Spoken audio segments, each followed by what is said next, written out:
Damos inicio a la edición de esta semana de su programa Síntesis. Y en el día de hoy contamos con la presencia del licenciado César Dargan, quien es vicepresidente ejecutivo del Consejo Nacional de la Empresa Privada, el CONEP. Gracias por estar con nosotros. Gracias, yo siempre me siento como en casa aquí, o sea que de nuevo por acá. Bien, yo quiero primero agradecerle en este preciso momento su participación con nosotros, ya que el CONEP celebró recientemente la 10ª convención empresarial. Esa 10ª convención empresarial se realiza cada 4 años y vemos que se presentan no solo resultados de esta convención, que es el producto de un trabajo que realiza el Consejo de la Empresa Privada, sino que también hacen unas propuestas. Y todas las propuestas que estoy viendo me llama mucho la atención de que ya no solo son propuestas del sector, sino propuestas de nación, propuestas de país, propuestas de futuro. Y vamos a hablar un poquito de eso. Inícienos con esto. Háblanos de la convención empresarial. Efectivamente, esta es la 10ª versión de la convención empresarial. La primera de ellas fue en el año de 1963. Si nosotros nos colocamos en ese momento de la historia, era justo esa transición post-dictadura y camino a la democracia, en la que por primera ocasión los representantes de diferentes sectores de nuestra economía se sentaban en una mesa. No solo en función de su negocio, de su área económica, sino de cuáles son las condiciones que necesitamos para que este país avance. 60 años han transcurrido y en los últimos 20 esto ocurre cada 4 años justamente antes de las elecciones, precisamente para dotar de algún nivel de contenido las discusiones que tendrán lugar en la campaña del año próximo. Y eso fue lo que ocurrió. El pasado miércoles se presentaron las propuestas que han salido de esta convención, pero fue un trabajo de los últimos 6 meses que nos ha permitido consultar a miles de empresas de todo el país, a cientos de asociaciones empresariales, ir a las provincias, tener contactos con la sociedad civil, con los líderes sindicales, con la academia, con el gobierno, con la oposición y presentar al país un plan para los próximos 4 años. ¿De qué se trata? Si ustedes hacen un análisis previo, ¿qué averiguan con los sectores? Nosotros decimos cuál es nuestra línea base, dónde estamos nosotros al día de hoy. Y la referencia fue el año 2019, que fue la última convención que hicimos. Pero, ¿cuántas cosas han pasado del 2019 hasta la fecha? En noviembre del 19 nosotros nunca nos imaginábamos que 3, 4 meses más tarde el mundo se iba a ver cerrado por una pandemia como la que tuvimos, que posterior a la pandemia se iban a suspender en este país 2 elecciones, que tan pronto empezábamos un nivel de recuperación iba a colapsar el sistema logístico internacional y olas inflacionarias y volatilidad de los precios de las materias primas, estallido de 2 guerras de dimensiones mayores, Europa del Este con la invasión de Rusia a Ucrania y ahora más reciente en el Medio Oriente, y todo esto que está pasando en el mundo tiene un impacto directo en la República Dominicana. Entonces, cuando nosotros vemos los indicadores del nivel de cumplimiento de propuestas de hace 4 años, nos damos cuenta de que hemos tenido un nivel de avance, de que la República Dominicana al día de hoy sigue liderando en cuanto a crecimiento económico toda la región, este año con proyecciones inferiores a las que tuvimos a principios de año, pero todavía por encima de la media que tendrá la región, proyecciones positivas para el año próximo, ya la inflación se ha colocado en el rango meta establecido por el Banco Central. Entonces, en un momento de incertidumbre global, el desempeño que está teniendo nuestro país es positivo sobre la base de una estabilidad y confianza, y es lo que hemos querido optimizar y decir, ahí donde estamos, cuáles son las cosas que se deben priorizar para poder dar un salto cuántico y colocarnos más lejos. Sí, pero hay una parte que me llama la atención y es el momento en el que se hace. Siempre se hacen previo a las elecciones. Los problemas de un país y las necesidades de un país y lo que un país quiere a futuro deben de ser problemas comunes. Correcto. ¿Logra el CONEP con este tipo de trabajo consensuar entre los candidatos alguna propuesta que se conviertan en planes de mediano o de largo plazo y que digan ellos, vamos a separar un poquito la política y vamos a trabajar gane quien gane, vamos a hacer la misma propuesta o vamos a apoyar este tipo de propuestas. ¿Lo logra el CONEP? El CONEP no es un partido político ni pretende serlo. Cada quien va a tener que jugar su rol. El primer objetivo de esto es alinear el sector privado, que no siempre es fácil. Cuando tú sientes en una mesa al sector comercio, al sector industria, a las zonas francas, al turismo, a la banca, a la minería, hay intereses que chocan, pero lograr puntos de interés común en una agenda nacional es un primer gran logro que exhibimos con mucha satisfacción. El segundo precisamente es ese diálogo con los partidos políticos. Nosotros tuvimos coincidencia, y quisiera resaltarlo, en los mensajes que ofrecieron en ese acto el presidente Luis Abinader, el expresidente Leonel Fernández y el candidato del PLD, Abel Martínez. Tuvimos la presencia de Virginia Antares, de Opción Democrática, y invitamos y conversamos con otros candidatos a la presidencia.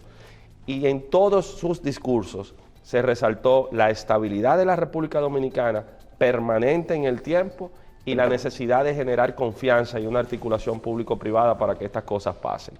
El cómo, ellos variarán, y esa es la tonalidad que cada una de las opciones políticas presentará al país. Pero si nosotros echamos un vistazo a la región, este fin de semana se están celebrando elecciones en Argentina. Y ahí se está discutiendo entre dos modelos muy diferentes. De hecho, si uno de ellos gana, posiblemente se produzca una transición agresiva y abrupta en Argentina en su conducción política. Eso es Argentina ahora. Y jocosa también. Y jocosa. Esa discusión ocurrió en Ecuador hace apenas algunas semanas en el medio de una campaña en la que inclusive se asesinó a un candidato a la presidencia. Hemos tenido cambios en México, en Colombia, en Chile, en Perú. Y lo que exhibimos aquí en la República Dominicana es que, si bien es cierto cada uno tiene su propia particularidad, no menos cierto es que la estabilidad de nuestro país se antepone, y por eso creo que hemos logrado el nivel de desarrollo que tenemos. Háblanos un poquito de los resultados. Cuando se habla de, por ejemplo, 13 propuestas que realiza el CONEP, ¿de qué se trata? ¿En seguridad social, mano de obra, enfoque de economía? Háblanos un poquito de los detalles. Durante muchos años existía la percepción sustentada de que las propuestas del sector empresarial iban orientadas a temas puramente económicos. Cuánto se invierte, cuánto se exporta, cuántas son las cifras macroeconómicas de nuestro país y cuál es el peso que tiene el sector privado. Yo creo que algo que demuestra la madurez y la evolución en la acción empresarial responsable es precisamente que en esta ocasión se han colocado al mismo nivel el desarrollo productivo y el desarrollo humano, y cada uno de ellos con los componentes propios priorizados para esta etapa. Bajo desarrollo productivo nosotros abordamos el tema de inversión y diversificación, de productividad y competitividad, el tema eléctrico y el tema fiscal. Y bajo el desarrollo humano abordamos el tema de empleo y seguridad social, educación, salud y vivienda e infraestructura. La convergencia de esos 8 grandes temas, combinados con el compromiso que hace el propio sector, porque esto no es una lista de los Reyes Magos diciendo necesitamos esto y esto y esto. Entonces nosotros estamos comprometidos a hacer ustedes hablando de reforma fiscal, cuando aquí nunca se puede hablar de reforma fiscal, a los candidatos 7 meses antes de las elecciones, 8 meses antes de las elecciones, o sea, ¿se comprometen ellos a hacer una reforma fiscal o vamos a esperar otra vez el 28 para volver a lo mismo? Definitivamente hay que hacer ajustes, y es un compromiso inclusive asumido en nuestra Estrategia Nacional de Desarrollo. Nosotros lo que hemos presentado son cuáles son los pilares que debe contener ese ajuste. Por una parte, que sea una reforma pro crecimiento, que eso que estamos exhibiendo hoy lo que permita sea simplificar trámites, eliminar burocracias, eliminar duplicaciones y solapamientos, promover precisamente la generación de empleo y más inversión en la República Dominicana. Y eso es posible. Que revisemos el gasto, que revisemos cuál es la calidad del gasto en la República Dominicana, y que también se tomen medidas en sectores fundamentales como el eléctrico, porque las pérdidas que se vienen acumulando al final del día generan un efecto lesivo en nuestras finanzas públicas. Entonces es una visión integral que tenemos que tener la responsabilidad en este momento de conversarla de frente, y por eso se ha planteado. Vamos a hablar de algunas cifras que me llaman la atención. Primero, veo una nota que el CONEP proyecta que el sector empresarial privado pretende crear en los próximos años 500,000 empleos. Eso es incrementar los empleos que hay actuales y en qué tiempo se prevé que entrarán estos empleos en el sistema. Entonces veámoslo por partes y para que se pueda entender. El tema de empleo es fundamental. Precisamente cuando hemos colocado al mismo nivel el desarrollo productivo, el desarrollo humano, decimos, no podemos hablar de un crecimiento de la economía si eso no repercute en el bienestar de la vida de los dominicanos. Si no se generan más empleos, si esos empleos no tienen mejores salarios y si esos empleos no ayudan a aumentar la productividad para poder hablar de desarrollo. Entonces, ¿qué es lo que hemos dicho? En condiciones de estabilidad y de confianza que tenemos, la proyección anual de nuevos empleos que estamos comprometidos a trabajar es de 125,000 empleos. Si nosotros tomamos una media de los últimos años de 120,000 empleos en esta última etapa, entendemos que es posible. Esos 125,000 empleos anuales, que es algo conservador, nos llevarían al final de estos 4 años a 500,000 nuevos empleos. Ahora bien, con la misma responsabilidad... Estamos hablando 2024, 2028. 2028, correcto. Perfecto. Ahora bien, con esa misma responsabilidad y compromiso, y ese es el compromiso, tenemos que abordar otros temas que afectan nuestro desempeño.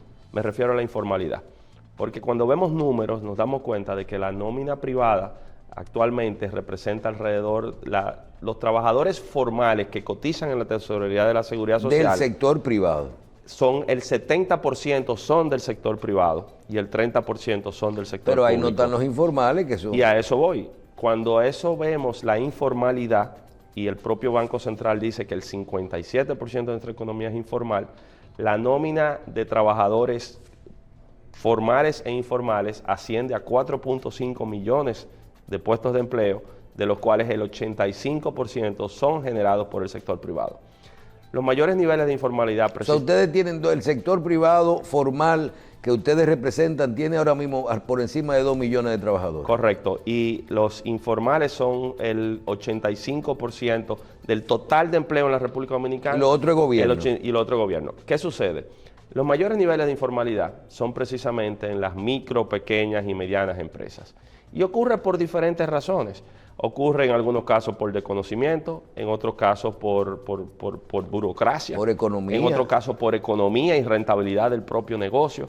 Entonces, no hay una fórmula perfecta para reducir la informalidad.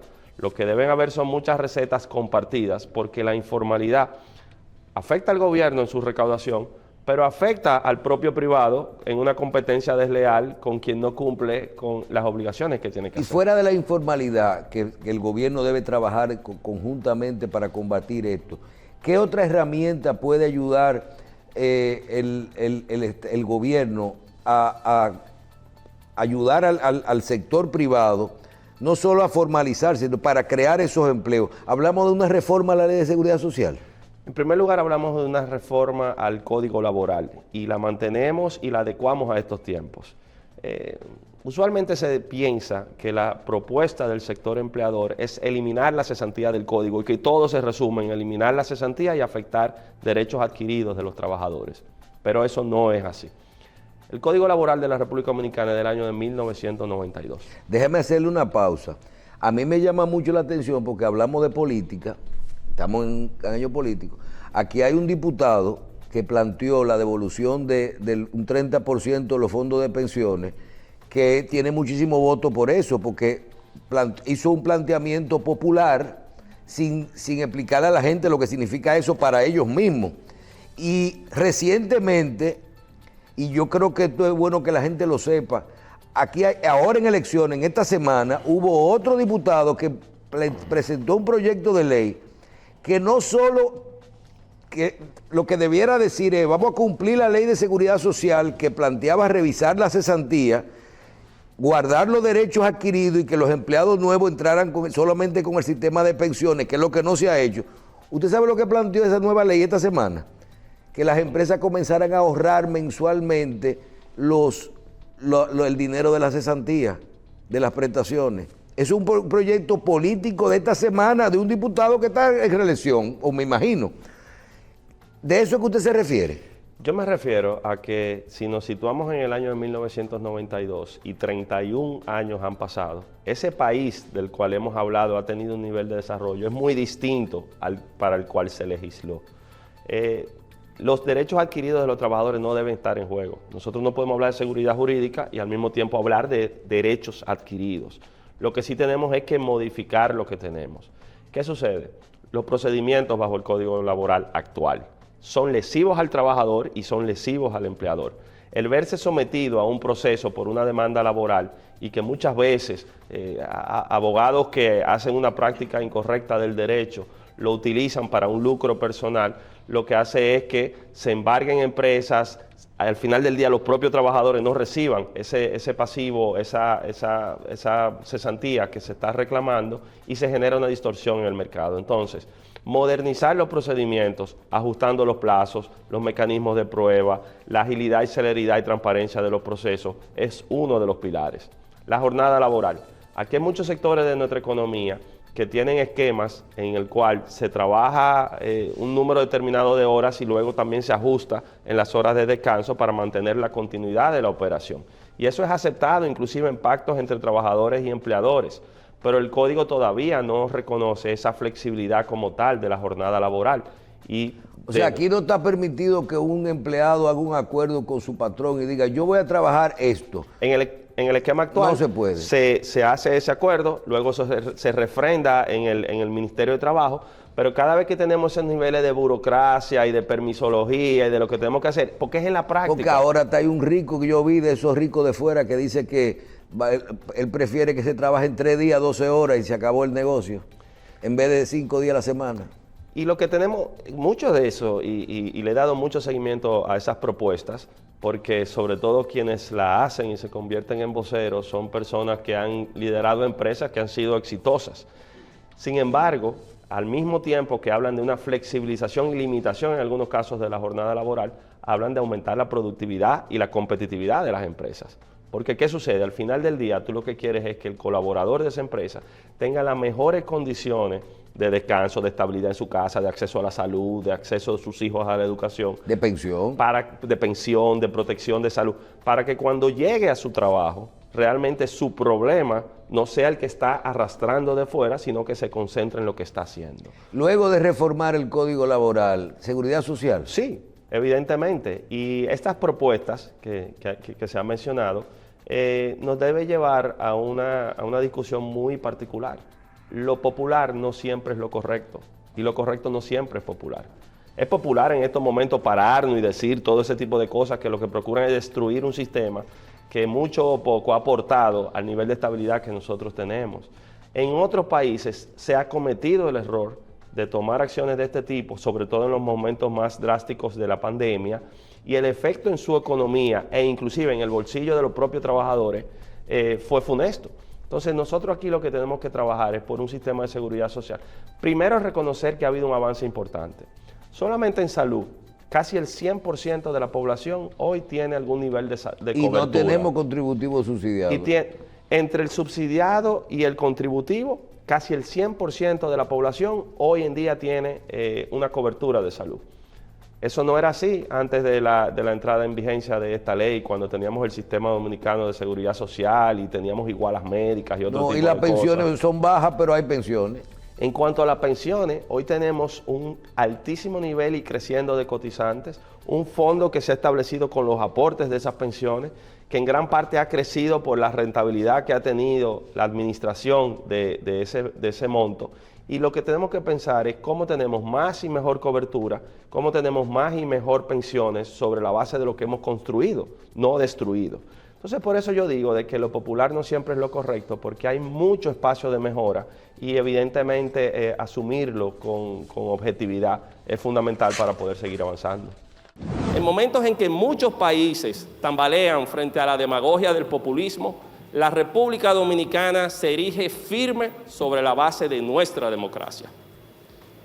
En ese periodo de tiempo tan corto, se produjeron colapsos en los sistemas logísticos global y también olas inflacionarias. Aunque sus efectos todavía se sienten en el mundo, en nuestro país ya nos hemos colocado en el rango meta de la inflación y buscamos activamente sacar provecho a nuevas tendencias como son el nearshoring o el friendshoring. Tenemos todas las condiciones para avanzar. Aprovechemos las oportunidades. De manera especial, aplaudimos la madurez de nuestro liderazgo político aquí presente. Su presencia aquí demuestra al país la capacidad de colocar el interés nacional por encima del particular y actuar con civismo y respeto frente a una agenda compartida.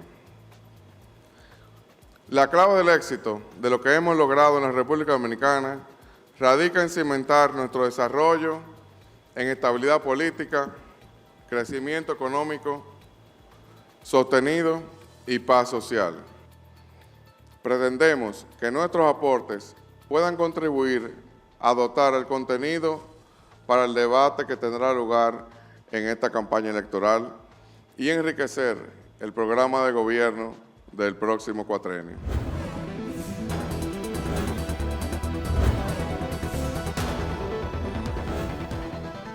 Otro punto que veo es la inversión privada. Y ahí sí me perdí un poquito. ¿Cuánto es que va a meter el sector privado? ¿30.000 millones de dólares o 50.000 millones de dólares en inversión? ¿O es 30.000 en el 24 y en los 4 años 50.000? Es interesante porque Porque si es así, 30.000 millones de golpe en un año me tiene que decir de dónde van a salir. Y nos adelantamos a esa pregunta al momento de formular las propuestas porque dijimos, mira, nosotros no vamos a asumir ningún compromiso que no sea medible y que no pueda ser cumplido. Estamos orientados a cuestiones que realmente tú le puedas dar un seguimiento y al final del día decir cumpliste o no cumpliste. ¿A qué nos fuimos con el tema de inversión? A la fuente oficial. Fuimos al Banco Central. ¿Y qué publica el Banco Central en el Departamento de Cuentas Públicas? No estamos hablando de inversión extranjera, estamos hablando de inversión total. Aquí está inversión total. El Banco Central, el Departamento de Cuentas Públicas y Estadísticas Económicas, tiene una publicación sobre formación bruta de capital. Y eso es cuánto se invierte todos los años en la adquisición de equipos, en construcción, en el desarrollo de infraestructura, y eso está medible. Sobre la base del comportamiento que ha tenido la República Dominicana, nos sentimos cómodos de hacer un compromiso de, en este año 2024, que esa formación bruta de capital tenga un aporte del sector privado de alrededor de esos 30.000 millones de dólares, que podría crecer en estas condiciones de estabilidad hasta 50.000 millones de dólares en los próximos 4 años si seguimos avanzando. Es lo que al final de cada año Pero en el 2024 solamente el sector privado va a hacer nuevas inversiones por 30.000 millones de dólares. Correcto. Entonces, ayúdenme en algo. El Producto Interno Bruto de nuestro país es 115.000 millones de dólares aproximadamente. Sí. Y ustedes están hablando de que nosotros estaríamos incrementando, haciendo inversiones de más o menos 30.000 millones este año. Sí. Porque si eso se da, ¿en cuánto nosotros tendríamos, si todo sale bien, entonces tendríamos un crecimiento excelente el año que viene? Nosotros lo que estamos proyectando es que el año 2024 la República Dominicana de nuevo tendría un crecimiento por encima del 5%. Estamos proyectando de que eso ocurra de manera sostenida en los próximos 4 años y en una visión de mediano plazo de que la República Dominicana pueda duplicar su Producto Interno Bruto en un tiempo certero. Sobre la base de eso, y eso es formación bruta de capital según la registra el propio Banco Central, al mismo tiempo nosotros hemos hecho un planteamiento de que actualmente en el mercado de capitales existen bajo custodia, y eso está certificado, 45.000 millones de dólares. La mayoría de esos 45.000 millones de dólares están colocados en el sector público, sea en el Banco Central, en el Ministerio de Hacienda. Nosotros estamos promoviendo una transición que permita la diversificación del destino de esos fondos. ¿Usted está hablando de los fondos de pensiones? De los fondos acumulados en el mercado de capitales, hay un componente importante de los fondos de pensiones, pero hay inversiones de las empresas y de la gente. Y de la gente. Entonces nosotros estamos proponiendo que en los próximos 4 años, al menos el 10% de los fondos del mercado de capitales puedan ir a inversiones en el sector productivo, y de esta forma dinamizar aún más la economía. Entonces lo que estamos viendo es el altísimo... Usted está hablando, por ejemplo, yo creo que es una experiencia que tendremos que hacer después un programa solo de eso.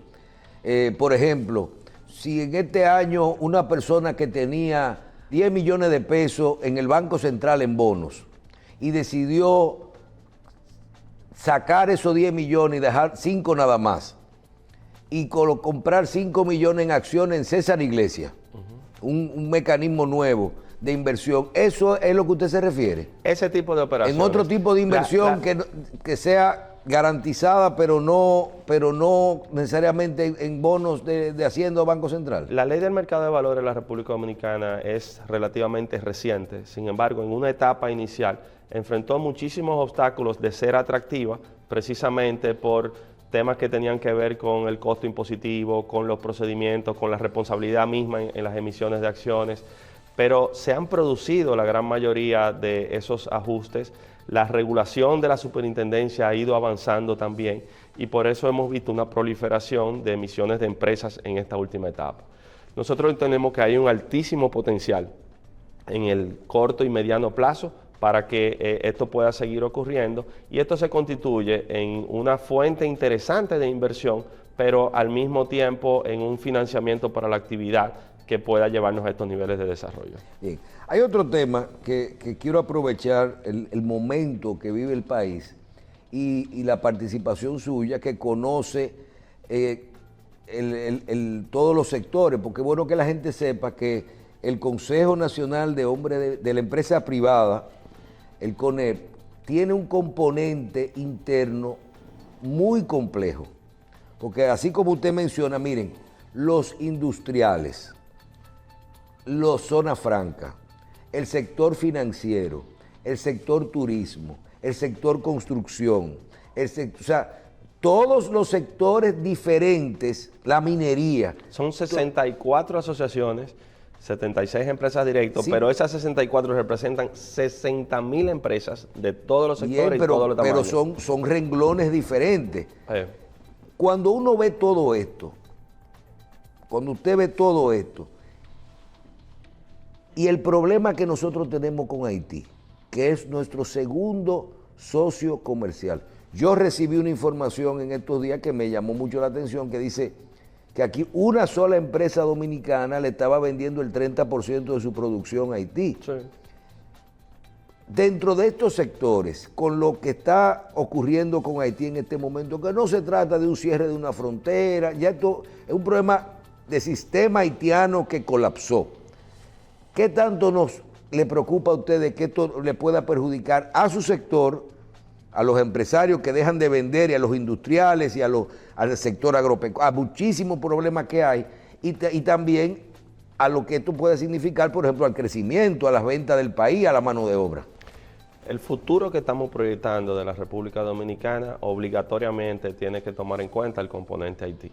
Nosotros somos ese país que exhibimos hoy con orgullo, que ha tenido un nivel importante de desarrollo en las últimas décadas y compartimos la isla con uno de los países más pobres del mundo. Ese nivel de asimetría, bajo la realidad de que seguiremos compartiendo la isla, es una realidad que tiene que tomarse en consideración para esas proyecciones que estamos nosotros haciendo. Actualmente estamos en una coyuntura de crisis, evidentemente, que no es la primera y posiblemente no sea la última entre nuestros países. Nosotros públicamente hemos respaldado las medidas que ha tomado el gobierno dominicano en procura de defender el interés nacional, defender nuestra soberanía y establecer un orden mínimo bajo el marco jurídico vigente que permita que esa relación binacional pueda desarrollarse. ¿Y ustedes están de acuerdo con eso? Porque el presidente dice, y muchos dominicanos estamos de acuerdo, que el interés nacional va primero que el comercio. Nosotros hemos apoyado estas medidas del gobierno dominicano y al mismo tiempo hemos apelado porque no se escatimen esfuerzos en continuar con todas las diligencias por la vía diplomática, involucramiento de la comunidad internacional, gestiones directas de diálogo con nuestros vecinos, para poder buscar soluciones que vayan en beneficio de ambos. ¿Qué sucede? Aquí hay un primer tema que es de soberanía y de defensa de nuestros intereses. Esto genera un efecto en muchos sectores. Uno de ellos es en nuestra economía. A partir del terremoto en Haití, las exportaciones crecieron exponencialmente y se colocaron por encima de los $1.000 millones. Y esas eran precisamente las proyecciones de este año. Entonces, nuestras exportaciones a Haití tienen 3 niveles. Las formales. Nosotros tenemos las exportaciones formales, que son las que cruzan las aduanas, cumplen con todos los requisitos y se internan en el mercado haitiano. Tenemos las informales, que representan alrededor de un 30, un 40% de las formales, que son las que 2 veces a la semana se desarrollan en los mercados binacionales en la zona fronteriza. Y tenemos un tercer componente que es lesivo para ambos países, que es el comercio ilícito, que cuando tú presionas la formalidad y limitas la informalidad, al final del día, por un tema de necesidad, de demanda y la oferta vigente, se va por el comercio ilícito. La aspiración debe ser a que reduzcamos al mínimo nivel el comercio ilícito, podamos tener un comercio formal permanente, seguro, confiable, estable, y el comercio informal es un tema parte de la dinámica de convivencia en nuestra frontera. Entonces, ¿Qué son los mercados? Que son los mercados. Entonces, bajo esa complejidad de nuestra relación, evidentemente, seguir procurando por las vías que nos permitan avanzar es algo fundamental. Solo en la puerta de Dajabón, 2 veces por semana, más 2 premercados, que son lunes y viernes los mercados, más los premercados que son domingos y jueves, si uno lo junta por semana, superan las 12,000 personas. Y dicen ellos que son 16, 17,000. Estamos hablando de 50,000 personas en una puerta, y yo creo que hay mercado en varios lugares. Y por eso, y con la cabeza fría y ante la exposición que pueda generar algún tipo de reacción de sectores más radicales, el nosotros pensar en nuestro futuro es pensar también en el desarrollo de Haití, porque la mejor frontera, la frontera más segura que nosotros podríamos tener es generar oportunidades de desarrollo, tanto aquí como en nuestro vecino. Cuando uno visita un proyecto tan exitoso como Codevi en Juana Méndez, 18,000 empleados haitianos. y te das cuenta de que es una operación compartida, que se suple de insumos, que es capital dominicano, que esos haitianos vienen, trabajan en la frontera y al final del día vuelven a sus casas y sus vidas han ido cambiando. Ojalá nosotros replicar modelos que permitan el desarrollo de la franja fronteriza, cada quien respetando sus límites y respetando la seguridad que tenemos por delante. Le he dado seguimiento a uno de los proyectos que tiene el presidente Abinader a consecuencia de esto que está manejándose con Haití, que es a mediano plazo, mediano y largo plazo, dos agendas paralelas. Una, crear algunos mercados alternativos. Es decir, yo le puedo vender a otros países, ¿qué le podemos ir vendiendo a otros países? Creando mercados para que no ser tan dependiente de Haití, aunque dándole la importancia que tiene. Y lo otro es crear algunas condiciones, sobre todo de tecnificación, si se llama así, para la mano de obra, para ir minimizando esto, sobre todo en el área de la construcción y el área agropecuaria, comprando equipos, tractores, ascensores, me imagino, para la construcción y todo eso. ¿Ve esto posible con EP y se integraría un proyecto a estos dos planes? 100%, y de hecho para lograr la sostenibilidad de lo que estamos haciendo, ambos enfoques son correctos. Ahora entendamos de que eso no ocurre de la noche a la mañana.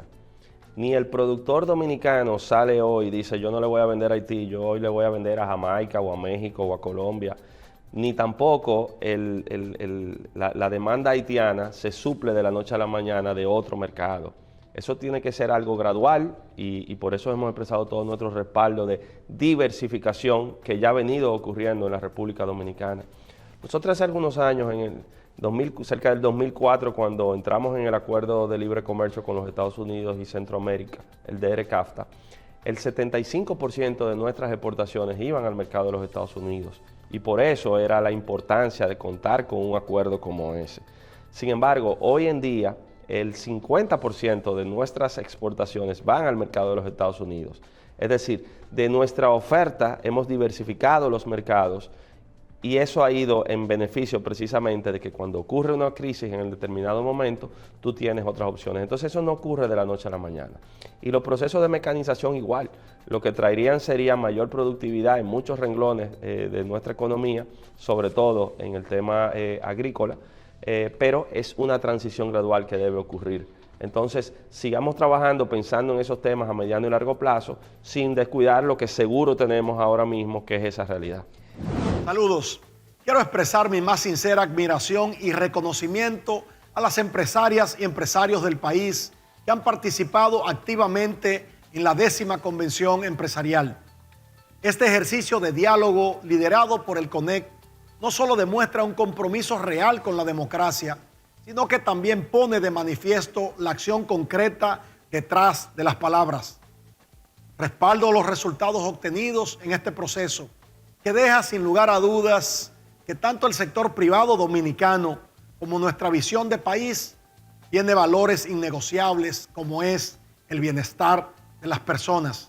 Al proponer métricas más allá del PIB, están invitando a centrarnos en lo que realmente importa, la calidad de vida de las y los dominicanos.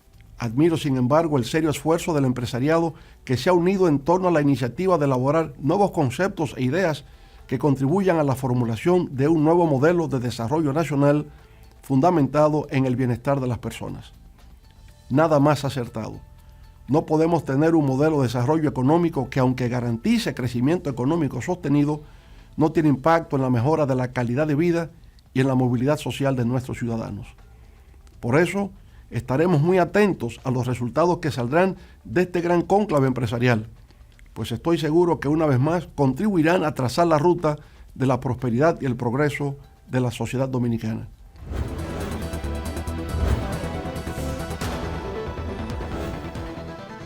Es un honor para mí dirigirme 4 años después a ustedes en esta convención empresarial del CONEP, donde se reconoce la importancia de la contribución del sector privado al desarrollo económico y humano de nuestro país.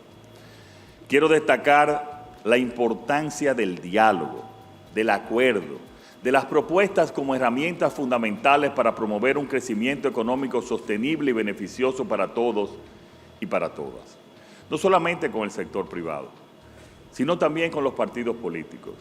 Yo creo que tenemos diferencias de forma, pero que tenemos el mismo objetivo de fondo, que es una mejor República Dominicana, y todos los partidos tenemos que trabajar en esa dirección. Valoro que se haya colocado como centro de estas propuestas el bienestar de todos los dominicanos y dominicanas, combinando el desarrollo productivo y humano. Desarrollar la empresa, la creación de empleos y con las políticas públicas correctas es la fórmula del desarrollo de cualquier sociedad y de cualquier país. Bien, en el caso del futuro, ya sabemos que el CONEP proyecta más de 500,000 empleos en 4 años, 50,000 millones de dólares en inversión en 4 años, pero háblanos un poquito ahora y el crecimiento de que supere el 5% a nivel de país, todo esto. Pero si lo desglosamos un poquito, y yo le digo, ustedes que conocen los sectores, ¿por dónde viene el tema? A nivel ya de crecimiento y de... ¿Por dónde usted cree que viene? ¿El sector financiero, el tema de nearshoring y por dónde vendrá esa inversión? ¿Turismo o es una combinación de todo? ¿Cuáles serán los sectores que se activarán? La misma construcción que ha estado muy por debajo en los últimos años. ¿Por dónde viene el tema? Nosotros estamos en un momento único de la historia, en que lo primero que tenemos es que abrir los ojos y darnos cuenta de la grandiosa oportunidad que tenemos nosotros por delante. El único país, desde México hasta Chile, en toda la región, que hoy exhibe este nivel de estabilidad política, elecciones constantes y permanentes cada 4 años desde el año de 1966, crecimiento económico inclusivo y paz social en la República Dominicana. Y esas oportunidades están ahí. Cuando nosotros vemos, por ejemplo, que nuestras zonas francas, que hoy representan más del 60% de nuestras exportaciones, se han diversificado, es precisamente por la demanda que tenemos en los mercados a donde van dirigidas nuestras exportaciones. Hace 2 décadas nosotros hacíamos en zona franca textil y calzado. Hoy, y hablaba esta semana con el director del Consejo Nacional de Zona Franca, nuestro principal producto de exportación son dispositivos médicos. Nuestro segundo principal producto de exportación son equipos electrónicos. Nuestro tercero son tabacos, son cigarros. Y cuando así seguimos y vemos joyería y vemos valor agregado en lo que estamos haciendo, es precisamente atendiendo a esa demanda. Entonces, O ¿qué sea, que hemos ocurre? identificado nichos en esto. Claro, y cuando se hacen esas priorizaciones, nos damos cuenta de que hemos sido capaces de, aunque a un nivel muy lento, llegar a ese nivel de avance. Y ahora di que vamos a hacer semiconductores próximamente. Yo creo que eso sería, si los Estados Unidos nos dan el espaldarazo. Sí, los chips. Entonces, cuando precisamente vemos que estas tensiones entre China y los Estados Unidos, lo que ha hecho es que el capital invertido en Asia venga a esta región, y es el famoso nearshoring, pero en adición, esta valoración al friendshoring, es decir, a que no nada más te cerca, sino que tú seas un país amigo que cumpla con estos estándares, hay una grandísima oportunidad para la República Dominicana. Ahora bien, tenemos que estar preparados para poder aprovecharla. Cuando se hablaba de esta revolución tecnológica y la cuarta revolución industrial, se hablaba de la amenaza de que los robots y la automatización se llevaran consigo líneas completas de producción. Lo que hemos visto es que si bien eso ha afectado, lo que ha hecho es generar nuevos puestos de empleo, pero tú necesitas el talento preparado con esos perfiles. Por eso, al mismo tiempo que hacemos estas proyecciones económicas, ponemos especial atención a temas como la educación. ¿Qué está ocurriendo desde la formación básica, técnico-profesional, universitaria, para que esa demanda que estamos teniendo de productos y servicios, estar en capacidad de suplirla? Cuando llegue a tiempo. Sí, entonces si no, al final del día esas decisiones se toman en un consejo de directores de una empresa multinacional y le da igual que sea en Corea, en República Dominicana o en México. Lo que van a ver son este sinnúmero de condiciones que lo llevarían a tomar la decisión. Entonces nosotros pensar en la República Dominicana en el futuro es pensar en una República Dominicana con un sistema educativo que mejore aún mucho más. Es pensar de que ese desempeño que hemos tenido en los últimos años ha tenido un aporte importantísimo del sector de construcción, que prácticamente ha duplicado su participación en el Producto Interno Bruto. Y cuando se ha desacelerado un poco, también se ha reflejado en nuestra economía.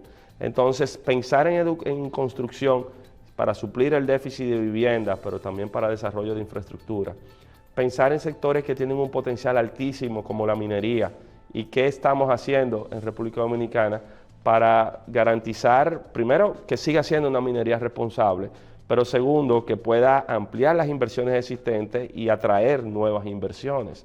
Entonces, esas oportunidades que se están generando requieren un nivel, primero, de visión de dónde estamos y segundo, de que hagamos lo que tenemos que hacer para aprovecharlas. Bien. Separando un poquito la parte política, porque el CONEP sí es político, lo que no es un partido. No es un partido Exacto. político, pero claro que es político. ¿Cómo evalúa el CONEP, no la gestión de Luis Abinader y del Partido Revolucionario Moderno, sino la cooperación, la capacidad de escuchar, de ver todas las necesidades de los sectores empresariales y si están dándole apoyo en este sentido? Precisamente este ejercicio. ¿Hay comunicación? Sí, hay comunicación muy fluida, muy buena, y yo creo que eso ha sido parte de lo que ha caracterizado precisamente el desarrollo de la iniciativa privada en nuestro país, y es esa relación de respeto entre lo público y lo privado, que ha permanecido en el tiempo. Entonces, cuando nosotros hacemos este tipo de ejercicios, es precisamente para plantear una agenda de temas que sean lo que orienten la conversación de cómo hacerlo. Con la actual gestión del gobierno, nosotros tenemos una muy fluida relación de respeto. No siempre estamos de acuerdo, tenemos nuestras diferencias, pero tenemos la capacidad de sentarnos en una mesa y conversarlas. Pero también nosotros visionamos un Estado mucho más allá de lo que es el Ejecutivo y el rol que juega el Congreso Nacional, donde hay una diversidad de actores y fuerzas políticas, es fundamental. Porque hablábamos hace un momentico de leyes de proyectos de leyes de esta misma semana, y entender la diversidad de la conformación del Congreso y el valor que tiene la oposición en una democracia es fundamental. Entonces yo creo que esa relación es positiva, aspiramos a que se mantenga y que sobre todo la discusión de estos temas se desarrolle en un ambiente de respeto. Bien, yo creo que finalmente le quiero decir, luego de ver todo este año y ya terminar la 10ª convención empresarial, ¿cómo ve usted ya con toda esta información, con todo, escuchando los candidatos y todo, dando todo el año que viene, desde el punto de vista electoral, será un año tranquilo, y desde el punto de vista de lo que se llama la macroeconomía, las finanzas públicas, podemos decir que todo va a ir bien? En las últimas elecciones nosotros tuvimos una reunión con la misión que vino de observadores de la OEA. Estaba encabezada por el expresidente Eduardo Frei de Chile. Y él nos preguntaba, bueno, ¿qué ustedes opinan? ¿Cómo ustedes ven todo? Y nosotros le dijimos, miren, nosotros entenderíamos que estamos bien cuando no tenga que venir una misión de observadores a ver lo que ocurre aquí en unas elecciones. Nosotros entendemos que hay un nivel de madurez importante en nuestra clase política, que hay un marco legal no perfecto, pero que establece unas reglas mínimas, que la Junta Central Electoral está jugando su rol, y lo que aspiraríamos es que a que concurramos a ambas elecciones que tenemos por delante y que quien tenga la mayoría gane y el país siga como que nada ha ocurrido, que haya una continuidad. Y en ese sentido, generando ese nivel de confianza, pues las proyecciones económicas también deben ser positivas. Debemos tener un mejor desempeño que el que vamos a tener al cierre de este año y colocarnos de nuevo por encima del 5% a partir del año 2024. Esas son las aspiraciones, estabilidad política y crecimiento económico, y entendemos que las condiciones están dadas para que así ocurra. Bien, yo quiero agradecer al licenciado César Dargán, vicepresidente ejecutivo del Consejo Nacional de la Empresa Privada, su participación con nosotros hoy. Decirles que durante todo este programa le vamos a estar colocando los principales comentarios de las presentaciones que hicieran tanto el presidente del CONEP como el presidente de la República, los diferentes candidatos presidenciales que hicieron en el marco de la clausura de la 10ª Convención Empresarial. Yo creo que hay mucha información interesante. Muchísimas gracias, licenciado, por estar con nosotros. Lo felicitamos, un trabajo sano, bueno y que nuestro país lo necesita. Muchísimas gracias por este espacio que inspira esa misma confianza de la que he venido hablando, por la profesionalidad y objetividad con que siempre tratan los temas. Así que mil gracias. Gracias. Gracias a ustedes por su audiencia también de esta semana. Nos vemos en otra edición de Síntesis.